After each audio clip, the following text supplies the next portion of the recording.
When you dig into the secret history of military research, you find some really strange stuff.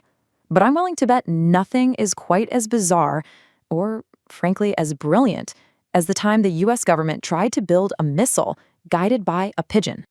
So, could a pigeon actually pilot a smart bomb? I know, it sounds like the setup for a joke, right? But believe it or not, during the height of World War II, this was a deadly serious question. Could you take this bird we see every day, maybe the most underestimated bird on the planet, and turn it into the brains of a cutting edge weapon? Well, the answer? It's gonna surprise you. I mean, even the guy in charge, the famous psychologist B.F. Skinner, knew just how nuts this sounded. He literally called it a crackpot idea himself. But here's the thing. Behind this completely absurd-sounding concept was a really desperate need, some truly groundbreaking science, and a story about incredible persistence when everyone else was telling them no. Okay, so let's get into it. A pigeon-guided missile? How on earth does an idea like that even get off the ground? Well, to figure that out, we have to rewind the clock back to the start of World War II. A terrifying new kind of warfare was emerging, and it demanded a totally radical solution. Think about it. In the late 30s and early 40s, aerial bombing was just devastating entire cities. But the big problem was accuracy. Sure, the bombs were powerful, but trying to hit something specific, especially a moving target like a battleship, it was next to impossible. The early guidance systems they had were, frankly, terrible, primitive, unreliable. What the military desperately needed was a better way to steer a bomb to its target. They needed a smart bomb. And this was the proposed solution. It was a glide bomb called the Pelican. Now, what made this thing so revolutionary wasn't its design or its explosive power. No, it was what they planned to put in the nose cone. Skinner's big idea was to use the most sophisticated, readily available, and cheapest optical guidance system on the planet, the eye of a pigeon. All right, now let's be clear. This wasn't just, sticking a bird in a box and hoping it flew straight. No. This was serious science. This was about turning a living, breathing creature into a reliable piece of military hardware. And they even had a cool name for it, organic control. So how in the world do you train a pigeon to pilot a missile? Well, the process was actually pretty straightforward, and it was all based on Skinner's famous work in what's called operant conditioning. Here's how it worked. You project an image of a target, let's say a ship, onto a little screen in front of the pigeon. When the pigeon pecks at the ship, a little mechanism gives it a food reward, like a grain of corn. You just do that over and over and over again, and pretty soon that pigeon will reliably track and peck that target wherever it moves on the screen. Simple, right? And here you can really see that connection between the pilot and the machine. On the left, those are the pigeons themselves, all decked out in these little custom jackets for testing.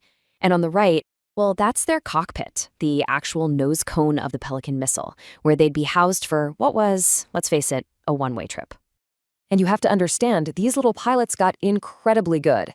They weren't just pecking at random. They could be trained to pick out very specific targets, like a certain type of ship, and completely ignore distractions like clouds or even flashes from anti-aircraft fire. They could even lock onto a specific street intersection from an aerial map. And here's the really crucial part. They could be trained to keep pecking accurately for minutes at a time without getting a food reward every time. That's long enough to guide the missile all the way to impact. So the science was solid. The pigeons were performing like champions in the lab. But convincing a bunch of generals and scientists to actually bet the war effort on a pigeon-piloted bomb, yeah, that was a whole other battle. The whole project was just this huge roller coaster. It gets started in 1940 and immediately rejected. Then, after Pearl Harbor, everyone's desperate for new weapons, so it gets brought back to life, only to get shot down again by officials who, just couldn't get past how bizarre it was.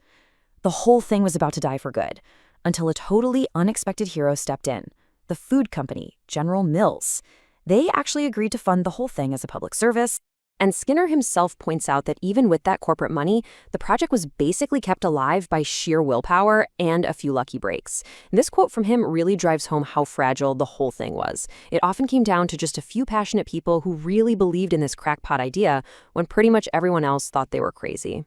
So, after years of struggling, years of private funding, and constant rejections, the team finally gets one last shot, a final chance to prove their system worked. And this wasn't just any meeting. They had to demonstrate it to the nation's top scientists. They knew this was it. Everything had to be perfect. Okay, but what about the biggest concern, right? What if one pigeon gets distracted, or falls asleep, or just decides it's done pecking for the day? The engineers at General Mills had a brilliant solution for this. Instead of trusting just one pigeon, they'd use three. Each pigeon would have its own screen, and the missile would only change course if at least two of the three pigeons were pecking at the same spot. It was basically a majority vote system, and it made the whole thing incredibly reliable. And this is it. This is the actual device they built for that final demonstration. You can see the three lenses on the front there. Each one would project the target onto a separate screen inside, and behind each screen, a pigeon pilot. I mean, this was the absolute peak of their design. It was this incredible mashup of cutting-edge behavioral science and clever engineering. And the way it worked was just so clever. When a pigeon pecked its screen, the screen would tilt just a tiny bit. That tilt would open up these small pneumatic valves, air valves. The more off-center the peck was, the more air would be released. That air pressure was then hooked up to the missile's control fins, so you had this really responsive, precise steering system, powered entirely by pigeon pecks. Amazing. So, the big day arrives. The committee of top scientists is there, and they are not impressed. Their argument was pretty simple. Living things are unpredictable. You can count on math, on electronics, you can't count on a pigeon. But then they started the demo, and the pigeon was perfect. It locked onto the target and pecked away. One of the scientists even tried to trick it by blocking the image. The pigeon stopped pecking instantly. The second the image came back, bam, it started pecking again in a split second. It was an absolutely flawless performance. And this is where the story takes this really tragic, ironic turn. The demonstration wasn't just good, it was too good. Seeing an actual living pigeon in a little box, perfectly doing its job, it didn't convince the scientists, it did the opposite. It just reminded them of how utterly bizarre and fantastic the whole idea was. Skinner himself said that the perfect performance completely backfired. In that room, what they saw with their own eyes couldn't overcome their skepticism. Their case was lost. And, well, the official word came down pretty quickly after that. In January 1944, Project Pigeon was canceled, for good. The official reason was that it was holding up other projects that had, quote, more immediate promise of combat application. The gear was scrapped. The pigeons were, I guess, retired. It really looked like the crackpot idea was finally dead and buried. But the story doesn't end there, not even close. Because, like so many great ideas that are just a little too far ahead of their time, Project Pigeon didn't really die. It just went into hibernation, waiting for its moment. See, after the war, the Navy was running into its own problems with new high-speed missiles. Someone there heard about this canceled Arnley project, and they decided to give it another look. They brought it back under a new name, Project ORCON, short for Organic Control. And this time, after doing their own tests, they came to a very different conclusion. The concept, they said, was entirely feasible. The pigeons were vindicated. And the legacy of Project Pigeon is so much bigger than just a weird weapon system.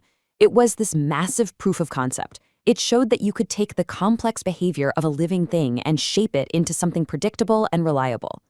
The whole project pushed the science of behavioral analysis forward in huge ways. And, maybe most surprisingly, the techniques they invented to train all those pigeons, they led directly to Skinner's later famous work on teaching machines, the very basis for a lot of modern educational technology. So, years later, B.F. Skinner got to write this, a final word on his project. The crackpot idea was no longer a crackpot idea. His work was proven right. It showed that even the wildest, most fantastic-sounding ideas can have a real, solid foundation in science. And that really leaves us with one final big question, doesn't it? The story of Project Pigeon is just this perfect reminder that the next big thing, the next world-changing innovation, probably looks completely observed right now. So it makes you wonder, what are the crackpot ideas of today that everyone is laughing at that are actually going to shape the world of tomorrow?